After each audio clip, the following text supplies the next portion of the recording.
Welcome to the Weekend Entertainment Edition of the Literature and Film Podcast, aka the We Laugh. Our mission is to inform you of the latest entertainment choices for the weekend ahead, either at the cinema or streaming at home. And now, from a remote location on the East Coast, in the heart of Flying Bull Production Studios, your host, Richard Lusk and Ryan Bull.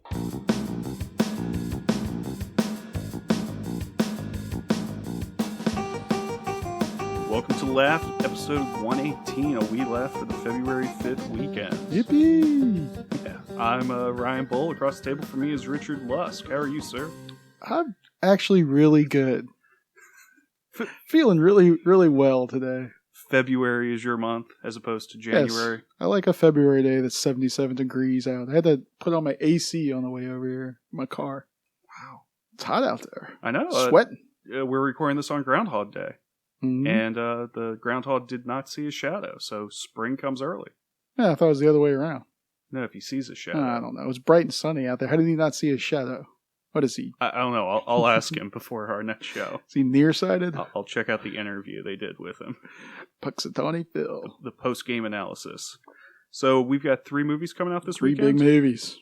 I know you're excited about one of them, and that is Hail Caesar, Ethan and Joel Coen's newest film. Hail Caesar. Is that it? Yeah. Oh, yeah. I thought it was named something else. Wait. Hail Caesar is a movie with Anthony Michael Hall. I thought this was named something else. Huh. All right. Hail Caesar. What did you think this movie was named? I don't know. All right. Hey, you're right. It's Hail Caesar. It's right here in my notes. Hail Caesar. I'm really looking forward to this movie. Like I said, this is from the directors Joel and Ethan Coen, famous for doing No Country for Old Men, which they won Best Picture for. They've also done comedies like Hudsucker Proxy, Raising Arizona, Oh Brother, Where Art Thou, amongst many others. Mm-hmm. And this is their return to screwball comedy. I guess.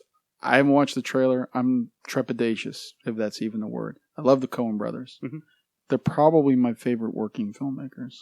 I think yours might be Tarantino. Yeah, I'd say Tarantino. Mine's the Coens. And I'm kind of scared. Scared about Hail Caesar. Well, one, I couldn't even remember the title. Yeah. This movie is set in the 1950s. It's following a Hollywood fixer who's working for Capitol Pictures. And he cleans up all sorts of problems in the industry. You know, saves actors who have fallen off their wagon from being photographed by the press. It's like Ray stuff like Donovan. that. Yeah. All right. Yeah, a lot like that show. But one of their studio stars disappears, and he has to go track him down. Stars George Clooney, Josh Brolin, Channing Tatum, Scarlett Johansson, among many, many other big-name actors. Yeah. It's got a nice cast. It does. It looks good. So what scares you about it? You like Hollywood. I don't know. You like the director. You like a lot of the people in this film. I don't think it'll be a bad movie as far as bad movies go. I mean, it's probably going to be a very good movie. Technically, it might even be pretty funny. But it might be my least favorite of the Coen brothers movies. The Coen brother movies. Because these are the things. There's a lot of negatives. February release is one thing. That kind of screws me. Generally, like even the last Coen brother movie was... late December. Yeah. It was out for award season. So they kind of skipped award season. That's kind of scary. PG-13. That scares me with a Coen brothers film. I think the last one was Lady Killers. And that one wasn't that great. Oh Brother, Where Art Thou was PG-13. That was pretty good. Raising Arizona, PG-13. That was pretty good. True Grit, PG-13. Yeah, but they're working in a different element there in terms of genre. Okay, so you're just talking comedies there, PG-13. Yeah. I like Lady Killers. A lot of people don't. Raising Arizona is one of my favorite films. So, the Clooney factor. Clooney may have, I don't know, jumped his own shark. He seems a little muggy. He's always muggy in these films. Which it could be fine, but I think the Coens pulled that out of him. Except I just saw Burn After Readings playing on HBO. Mm-hmm. I didn't like that movie originally when it came out. I saw it with my parents, and it's got some weird sexual things going on. It's kind of weird. Mm-hmm. Even if you're a 35-year-old man sitting there watching it. And then this weird sexual thing happens. It's kind of strange. But that movie really holds up. It's a really good movie. Yeah, I like it quite a bit. It's probably one of the more underrated Coen brother films. The other thing is, this is a musical, though. Hail Caesar musical. Or at least has musical overtones. Their last film did, Inside Llewyn Davis, and you really like Yeah, that. it's true. And Oh Brother, Where Art Thou? Yeah. I don't know. Hasn't been screened for critics yet. It did open at the 2016 Berlin Film Festival, though. Then why aren't we seeing any critic response to it? Because we can't read German. You can translate. There's a Google translator. I don't know. I'm excited about this film. I think the Coen brothers don't care about the awards show stuff. I mean, they know that their films have a certain audience that they're going to go reach. All right. So Fair enough. I'm looking forward. I think this is going to be on the show next week. We're going to do a review of it. Yeah, I think we should review it. I'm definitely going to see it. So. Now then, last week we did promise to review Jane Got a Gun, which we saw, and then we've decided not to do that for next week's show. Horrible. Yeah, we'll tell you later on in the show what we're going to review instead. Also coming out this weekend is Pride and Prejudice and Zombies. Yeah, this is directed by Burr Steers. Mm-hmm. Last big movie he did was Igby Goes Down, 2002. He did 17 again and Charlie St. Cloud. Yeah, but no one's ever heard of those. I'm saying the last good movie. Okay. Maybe Charlie St. Cloud is sort of operating in the same realm as Igby Goes Down. But they're both sort of like quirky comedy, dramedy sort of movies. This is a mixed mashup of Victorian literature and, I guess, monsters. I guess they're called smashables. Yeah. This is a thing. Mm-hmm. You knew this was a thing in literature. Yeah, I remember when this book came out. There's also one like with sea monsters. Yeah, Sense and Sensibilities. Yeah. And sea monsters. All right, well, before we get into that, I actually have, because I want to read you some titles, and I want you to tell me which is not a legitimate title. Okay. But before we get into that, this movie stars Lily James, who you loved in Cinderella. And I love that she's starring in this. And also Lena Down Headey. Abbey. So, I mean, I don't know that. It's the perfect crossover. Because the Cinderellas are like the zombies, and the Downton Abbey are like Sense and Sensibility? Cinderella's a little pre-Pride and Prejudice. Downton Abbey's a little after. I mean, she's hitting all of the big time periods for British literature. Fair enough. Lena Headey's in this. Yeah. Love her from Game of Thrones. And 300. Or Headey. I always put an L in there. I feel like there should be another L in her name. Mm-hmm. Matt Smith, he was in Terminator Genesis. He's playing Mr. Collins. Also, probably best known for playing the 11th Doctor in the Doctor Who series. So you're kind of looking forward to this too. Oh, yeah. Written by, screenplay was by, I guess, I don't know. I don't have it written down here, strangely, but I know that the original novel was Jane Austen. And Seth Graham Smith, who wrote Abraham Lincoln Vampire Slayer.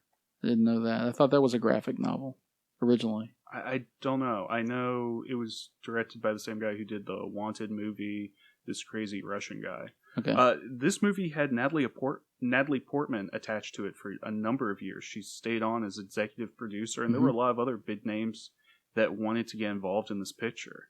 It's got a lot of Hollywood buzz about it. It's highly rated on IMDb. Natalie Portman's lost some of her luster for me because of Jane Got a Gun, so her name being attached to the movie doesn't make me any more excited than I would have been before, which I'm not. But she's always been very respected as an actress and having very good taste, and that she got excited about doing a zombie movie really before zombie movies got big, and especially big names doing zombie films.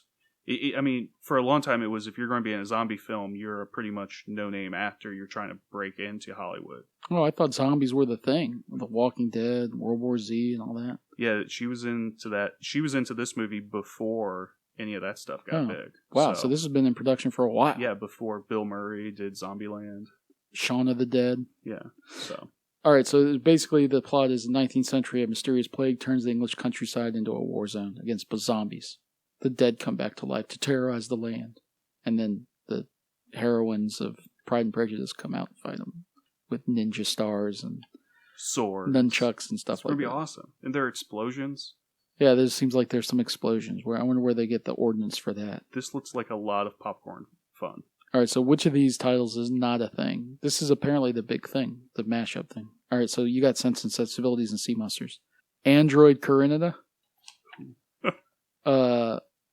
Little Vampire Women, Mansfield Park and Mummies, The Meow-morphosis, and the last one is Jude the Obscure Werewolf. Meow Metamorphosis. The meowmorphosis? That would be my guess. No, that's the thing. Gregor Samsa awoke one morning after disturbing dreams to find himself transformed into a cuddly little kitten. That's how it begins. That's actually a thing. No, it's Jude the Obscure Werewolf. I made that one up. That's good. Pretty good, huh? Yeah, the rest of them are things. They're all books. They're out there. That could be the next thing in movies. I'm very excited. What I'm not excited about is this last film that's coming out this weekend. You're not going to choose to go to this one? Yeah, The Choice. This is from director Ross Kratz, who I liked his last film, Adult Beginners, a lot. But I'm not looking forward to this. This is a Nicholas Sparks novel. Came out in 2007. They've turned it into a film. It stars Benjamin Walker, who played Abraham Lincoln in Abraham Lincoln Vampire Hunter. Ooh, there's a connection there. Yeah. He was also in The Heart of the Sea, and this stars as the love interest Teresa Palmer, who was most recently the love interest in Point Break. She was also the love interest in The Sorcerer's Apprentice. So now she's the love interest in the Nicholas Sparks in a novel-turned-movie. Travis and Gabby first meet as neighbors in a small coastal town and wind up in a relationship that is tested by life's most defining events. What are life's most defining events? He has to make a choice. Oh, you're going back to the title. Yeah.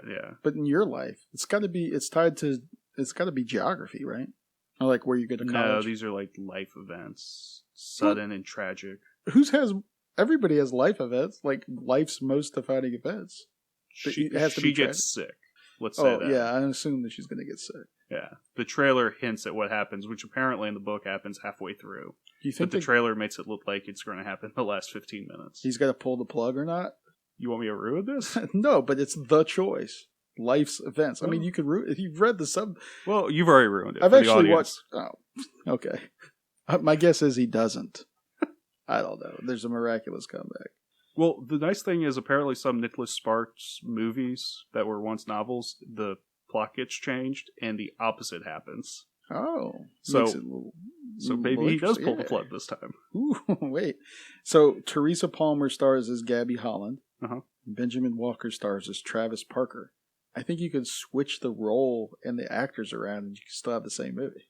You could say Gabby Holland stars as Teresa Palmer, right? Yeah, they both have very Hollywoodish names. You know who else is in this is Tom Wilkinson. I like old Tom Wilkinson. Top 5 character actor? Sure. But he seems out of place here. Yeah, I mean, this will do well. It's coming out a week before Valentine's Day. People will go watch this. And I think it's smart that it's coming out this weekend because the guys are going to make a deal with their dates. I'll go watch The Choice this weekend if next weekend you go watch Deadpool. Oh, you think? No. I do. All right. That's my theory. I think that Benjamin Walker guy looks incredibly old and creepy looking in those trailers. He seems like a good old Southern boy. He seems creepy. I don't know. So it'll do fine. Is your wife going to pull you to this? She's not too big on the Nicholas Sparks movies. All right. She loves The Notebook, but I think the rest of the movies have gone down in her opinion with each subsequent one. And it seems like we're getting about one movie a year from Nicholas Sparks. Huh. In fact, he started his own production company just to take his novels and turn them into movies. Yeah, you got to admire that. I mean, there's a market out there. Oh, yeah. I mean, I'll be getting my money. Yeah. Of these three, which one are you most interested in? Hail Caesar. The other ones I don't care at all about. All right. I'm interested to see whether or not Pride and Prejudice and Zombies becomes a big thing, like the mashup thing. But only vaguely. Like, I never saw the Vampire Slayer, Abraham Lincoln Vampire Slayer, and I've seen the trailer for this movie, and it doesn't do anything for me. Like, there's nothing in it that I find attractive. Well, you're not much for these popcorn movies. No, that's true. Lots of senseless action. It seemed like that movie that you dragged the Megastar to a few years ago. You both Sucker enjoyed. Punch? Yeah, that's what it reminded me of. I love me some Sucker Punch. If it is a tenth of what Sucker Punch is, I'm going to love it. Fair enough. So good luck. All right. If you're staying home though this weekend, you can go by the Redbox and pick up Bridge of Spies. Ooh. It's the Best Picture nominated film starring Tom Hanks, directed by Steven Spielberg. It's set in the Cold War.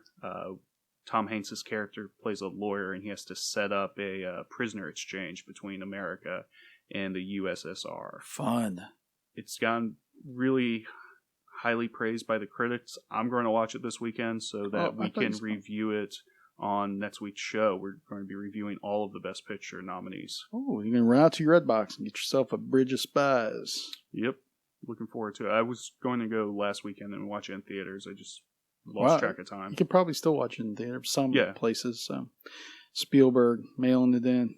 I don't know. I haven't. I shouldn't comment on it. All right, but we will be reviewing it next week. Like I said, we'll be doing all 8 nominees. All right. So what you got for the streaming picks? Well, this is a pick that was made in reference to our, I guess, in honor of the upcoming Oscar snub. I think you agree with me that the film of the year was Sicario. Mm-hmm. And it wasn't even nominated for the Best Picture, while some slighter movies were. Stanley Kubrick was known for being shunned by the Academy. And he's had several movies that were not nominated. Among them, Full Metal Jacket, which is playing on Netflix right now. Ooh, good pick. This is actually first this month. So it opens this month. So if it's not on yet, it'll be on soon. I think maybe February 2nd or 4th. And it's his treatise on war. It's actually almost like 2 movies together. It's the training montage at the beginning, and then the effects of war at the end. It's about a pragmatic U.S. Marine, played by Matthew Modine, who observes the dehumanizing effects of the Vietnam War and the brutal boot camp training that preceded it. Directed by Stanley Kubrick, written by Stanley Kubrick along with Gustav Hasford and a couple of other people. Stars R. Lee Ermey as Gunny Sergeant Hartman, and Vincent D'Onofrio as Private Leonard Gomer Pyle. Do you know what his last name is? D'Onofrio? No. The character. Gomer Pyle? Yeah, but that's the nickname they give him. I don't remember. Leonard Lawrence. Lawrence is his last name. He's great in the film, and you can definitely see why they picked him to be Kingpin in Daredevil. Yes, he's pulling out some of the same characteristics. The deep, dark psychology. This movie is gripping and intense, and everything that Sicario is, maybe a little bit more violent than Sicario. I don't know. Kubrick's most violent movie, I think. Even more violent than Apocalypse Now. Could be. But that's Francis Ford Coppola's take on the Vietnam War. So this is like an answer to the Vietnam War, and a lot of people felt that they were kind of Vietnam Warred out by the time this rolled around in 1987, and that's why it wasn't nominated. But Kubrick's movies like The Shining was not nominated for a Best Picture, 2001 not nominated for a Best Picture, Clockwork Orange not nominated for a Best Picture, and our movie this week, Sicario, we're going to be talking about is our Film of the Year. Yeah. Podcast Film of the Year. Good pick for Amazon Netflix. Prime Pick of the Week. So okay, moving on. Amazon. Oh, Amazon. What's the Amazon pick? Netflix, you said, was Full Metal Jacket. Yeah. Amazon Prime Pick of the Week is Mask of Zorro. This is Catherine Zeta-Jones, Antonio Banderas, and Anthony Hopkins in 1998. Mm-hmm. 1998 movie about Zorro. It's a rollicking romp through Western tropes and a swashbuckling sort of movie set in, I think, the border of the United States and Mexico. And it deals with, the famous Zorro. The original superhero. Yeah, I think so. He is the template that Batman was built upon. Yeah, Batman and all of those. They rip him off completely. Yeah, he's the world's oldest graffiti artist. It's a fun movie. And Anthony Hopkins does not care a bit in this film. He hams it up. I love his acting in this. And that's my Amazon Prime Pick of the Week. I like it. Yep. So before we do the rundown, we need to give thanks to our new announcer, Mr. John Anderson. Thank you, Mr. Anderson. He does some wonderful voiceover work for us, and if you'd like him to help you with your project, you can email him at hawk1man@yahoo.com. Ooh, he's like a superhero too. Yeah, that's Hawk, the number 1, and then man with 2 N's. Okay. At yahoo.com. All right. Yeah, so we thank That's you, a way to make it super Mr. easy to Anderson. get some emails. Sorry. And we'll have a link to his email address in the show notes as well. So the rundown, there are 3 movies coming out this weekend. We're both in for Hail Caesar. We'll be reviewing it next week on the show. Also coming out is Pride and Prejudice and Zombies, and the Nicholas Sparks novel-turned movie, The Choice. I'm saying head by the Redbox, pick up Bridge of Spies, and you're saying if you're doing streaming, go watch Full Metal Jacket on Netflix, or if you got Amazon Prime, go watch Mask of Zorro. On episode 119, we're going to be reviewing Sicario, the movie we both agreed is LaF's pick for the film of 2015. So thank you for joining me, Richard. Thank you, sir. There be dragons. Pax et Bodum.